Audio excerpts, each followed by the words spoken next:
নমস্কার বন্ধুরা, ফিরে এলাম আমার একটা নতুন ভিডিও নিয়ে। দেখুন,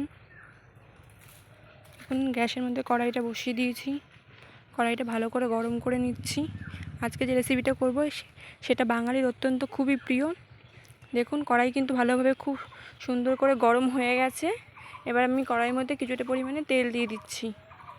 দেখুন, তেল দিয়ে দিচ্ছি। তেলটাও খুব ভালোভাবে গরম করে নেব।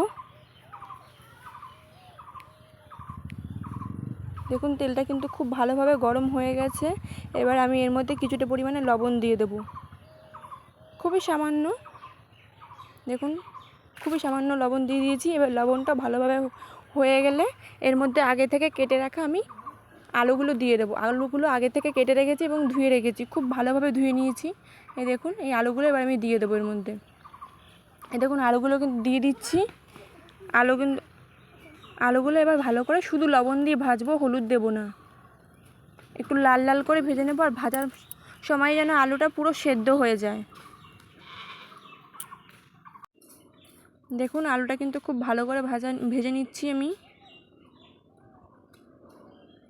এই দেখুন, আপনারা বুঝতেই পারবেন আলুটা একটু লাল লাল হবে যখন, তখন নামাবো।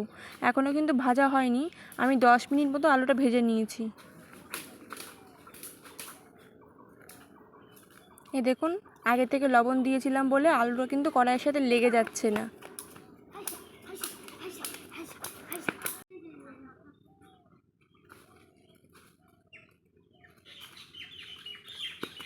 এই দেখুন, আমার আলুটা কিন্তু প্রায় ভাজা হয়ে গেছে, আপনারা দেখলে বুঝতেই পারবেন।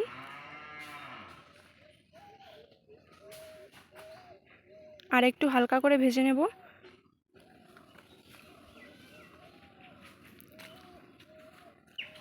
এবার আমি আলুগুলো সব তুলে নেব। আমার আলুগুলো সব ভাজা হয়ে গেছে, দেখুন লাল লাল হয়ে গেছে আলু ভাজা, আর আলুগুলো কিন্তু পুরো সেদ্ধ হয়ে গেছে। এই দেখুন, আলুগুলো তুলে নিয়েছি। এবার এর মধ্যে আমি আর একটু তেল দিয়ে দিয়েছি। এই তেলের মধ্যে প্রথম ফোড়নটা দিয়ে দিচ্ছি। আমি এখানে ফোড়ন ইউজ করেছি, 5 ফোড়নটা দিয়েছি। 5 ফোড়নটা হয়ে গেছে। এবার আগে থেকে কেটে রাখা কিছুটা পেঁয়াজ, সেই পেঁয়াজটা আমি দিয়ে দিচ্ছি। দেখুন, পেঁয়াজটা দিয়ে দিলাম। এবার পেঁয়াজটা একটু ভালো করে ভেজে নেব। আমি আজকে রান্না করছি আলু ঝিঙে পোস্ত। আপনারা শুধু আলু পোস্তও করতে পারেন, কেউ শুধু ঝিঙে পোস্তও করতে পারেন। আমি এখানে দুটোই ইউজ করছি, আলু আর ঝিঙে একসাথে দিয়ে পোস্ত করছি। দেখুন, পেঁয়াজটা কিন্তু ভালো করে ভাজা হয়ে গেছে। এই যে ঝিঙেগুলো রেখেছিলাম, ঝিঙেটা দিয়ে দিলাম। এবার দেখুন, ঝিঙেটা দিয়ে দিচ্ছি। দিয়ে ঝিঙেটাও একটু ভালো করে ভেজে নেব। দেখুন, ঝিঙেটা ভাজা হয়ে যাচ্ছে। এই গরমে এরকম পোস্ত আর ডাল হলে আর কিছুই লাগবে না, একদম পেট ঠান্ডা হয়ে যাবে। যখন কিছু খেতে ইচ্ছা করবে না এই গরমে, এরকম পোস্ত বাড়িতে আপনারাও রান্না করে নিতে পারেন। এই ঝিঙের মধ্যে আমি এবার লবণ দিয়ে দিলাম। লবণ দিয়ে ঝিঙেটা একটু নাড়াচাড়া দেবো তেলের সাথে, খুব বেশি ভাজবো না, একটু সাঁতলে নিচ্ছি। দেখুন, খুব বেশি গলাচ্ছি না কিন্তু ঝিঙেটা আমি। এবার আগে থেকে বেটে রাখা কাঁচা লঙ্কা দিয়ে দিলাম।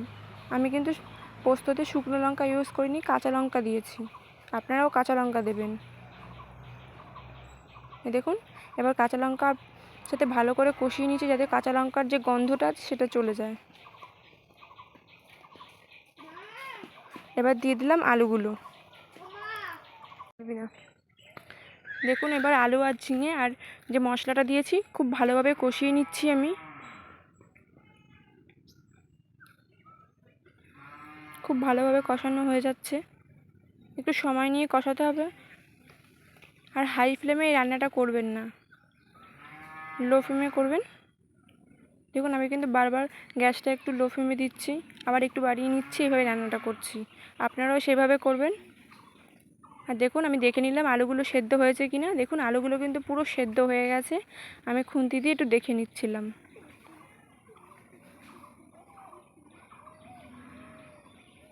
আবার নাড়াচাড়া দিচ্ছি যাতে তলা থেকে ধরে না যায়, সেই জন্য।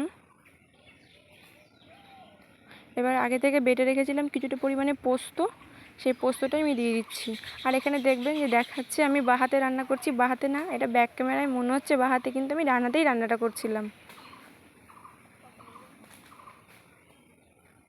এই দেখুন পোস্তটার সাথে ভালো করে কষিয়ে নিয়েছি। আমি পোস্তটা কিন্তু নামানোর কিছুক্ষণ আগে দিয়েছি, প্রথমেই দেইনি। আর রান্নাটা করতে বেশি সময়ও লাগবে না আপনাদের।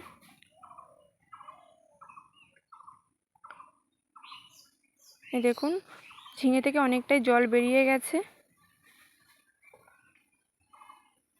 এবার সামান্য এক ছিটে আমি হলুদ দিচ্ছি, যেহেতু পোস্তটা একটু সাদা সাদা হয়, কিন্তু আমাদের মা ঠাকুমা বলে এসছে যে হলুদ ছাড়া কোনো রান্না করতে হয় না, সেই জন্য আমি এক ছিটে হলুদ দিয়ে দিলাম।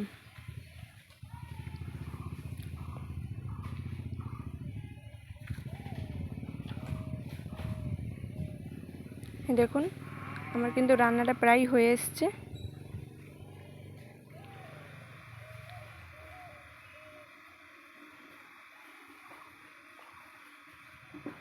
খুব ভালোভাবে রান্নাটা হয়ে গেছে, একদম ভাজা ভাজা করে নিচ্ছি। আর সামান্য একটু জল লাগতে পারে, হাফ কাপের মতো আমি জল দিয়ে দিচ্ছি। এই দেখুন হাফ কাপের মতো একদম, দেখুন দিয়ে দিয়েছি।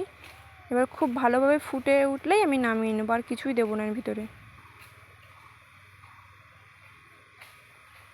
এই দেখুন খুব সুন্দর করে ফুটে উঠেছে। এটা একটু ঠান্ডা হলে এই যে ঝোলটা আছে সেটা পুরো টেনে নেবে আলুতে, সেজন্য আমি হালকা একটু ঝোল রেখেছি।